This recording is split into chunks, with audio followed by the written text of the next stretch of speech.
Elizabeth I of England, daughter of Henry VIII, was never expected to be queen. But after her brother and sister died, she became one of England's greatest rulers.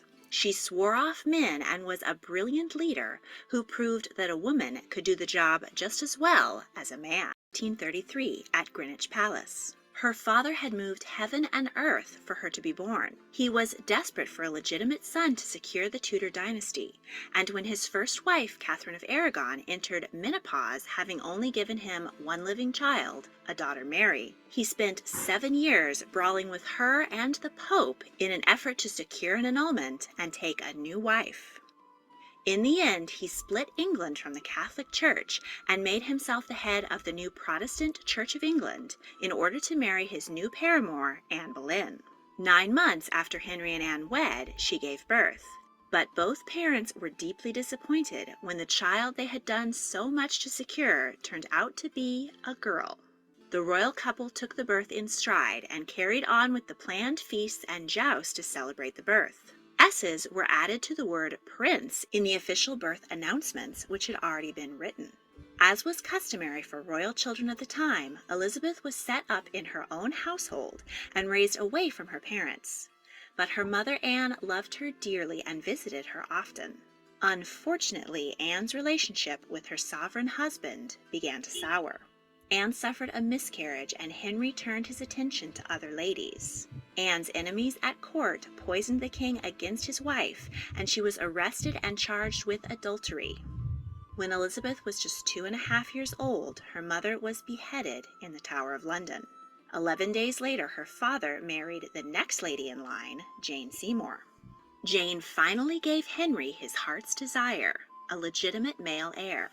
Jane then died of childbed fever. Elizabeth was declared illegitimate and deprived of her place in the succession.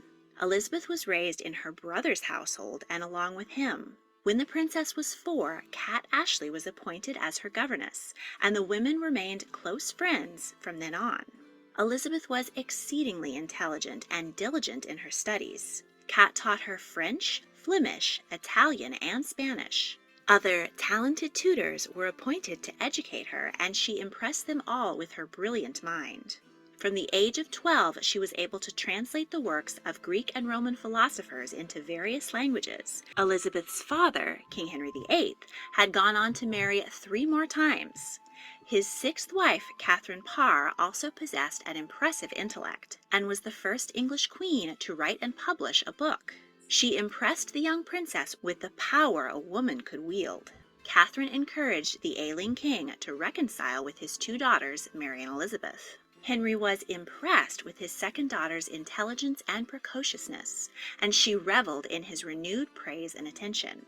When King Henry died in 1547, and Elizabeth's younger brother Edward became King of England at the age of 9, the 14-year-old Elizabeth went to live with Catherine Parr. Catherine soon remarried to Thomas Seymour, who also happened to be King Edward's maternal uncle. Thomas was nearing 40 and had charm and sex appeal to spare. Catherine was desperately in love with him and was blind to the inappropriate behavior he displayed towards young Elizabeth. He frequently entered her bedroom in his nightgown, tickled her, and slapped her on the bottom. At first, Catherine joined in, laughing it off as playful games. She once even held Elizabeth while Thomas cut her gown to shreds with a sword. But when Catherine caught Thomas and Elizabeth in an embrace, she realized things had gone too far. Rather than protecting her stepdaughter from her husband, she sent Elizabeth away. Within a few months, Catherine died of childbed fever, and Thomas renewed his pursuit of the princess, this time with the intention of marrying her. He had also been scheming to take the position of regent from his brother, Edward Seymour, and even attempted to abduct young King Edward, killing one of his dogs in the scheme. Thomas was arrested and Elizabeth interrogated as to her involvement in the plot, but she was found innocent. Thomas, on the other hand, was beheaded. Historians believe that this childhood abuse may have turned Elizabeth off of marriage as an adult, though the fact that her father had her mother beheaded might have also contributed. Elizabeth was raised in the new Protestant faith her father had established. This would have made her mother, a devoted Protestant reformer, very happy. Her younger brother, King Edward, was a fervent Protestant, while their older sister Mary was a zealous Catholic. Before his death, Henry VIII passed a Succession to the Crown Act, which put his son Edward first in line to the throne, followed by his two daughters in order of age, Mary first, then Elizabeth, though he never imagined that the two daughters would be needed. But when King Edward's ill health caught up with him, and it was clear that he would not live past the age of 15, he and his advisors began to fear for the future of crown and country. It was clear that if Mary became queen, she would turn the nation back to Catholicism and oust all of the Protestant courtiers.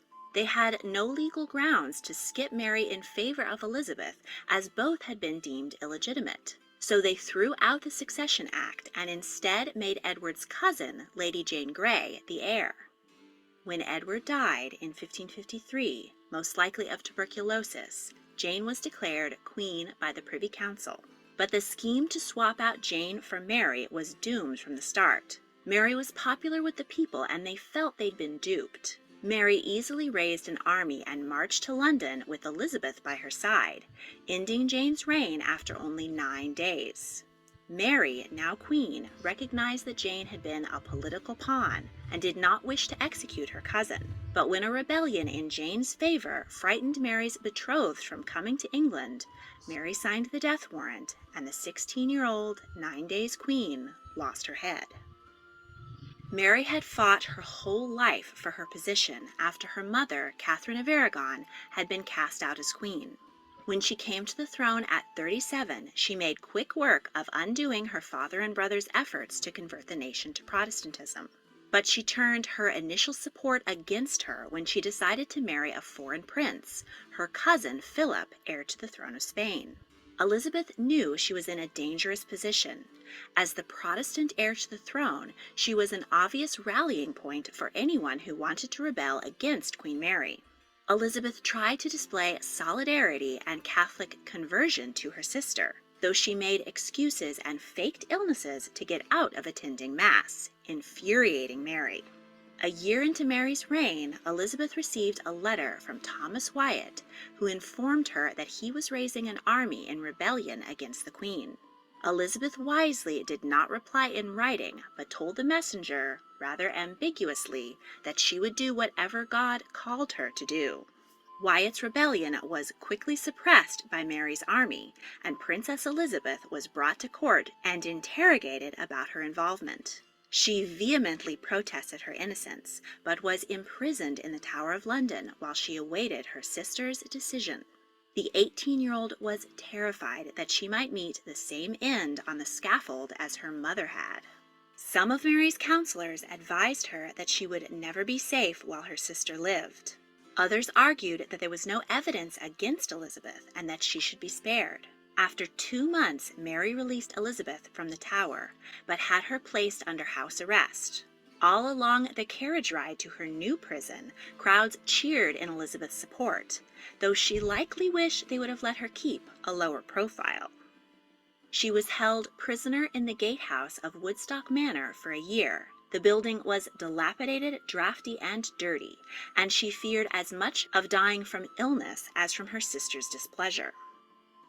When Mary entered the final stages of her first pregnancy, she called her sister to court to witness the birth. Mary was confident that her Catholic child would push her sister back in the line of succession and secure her own reign.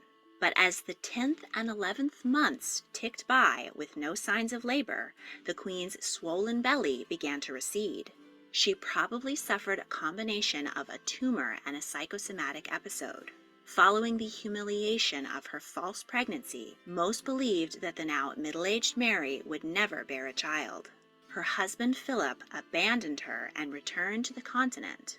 Elizabeth's succession seemed all but inevitable, and Mary was heartbroken.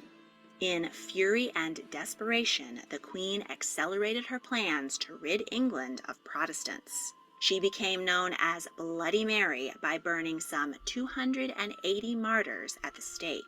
She soon fell gravely ill, and Philip, who had now ascended to the Spanish throne as King Philip II, sent an ambassador to Elizabeth to negotiate a new marriage with her.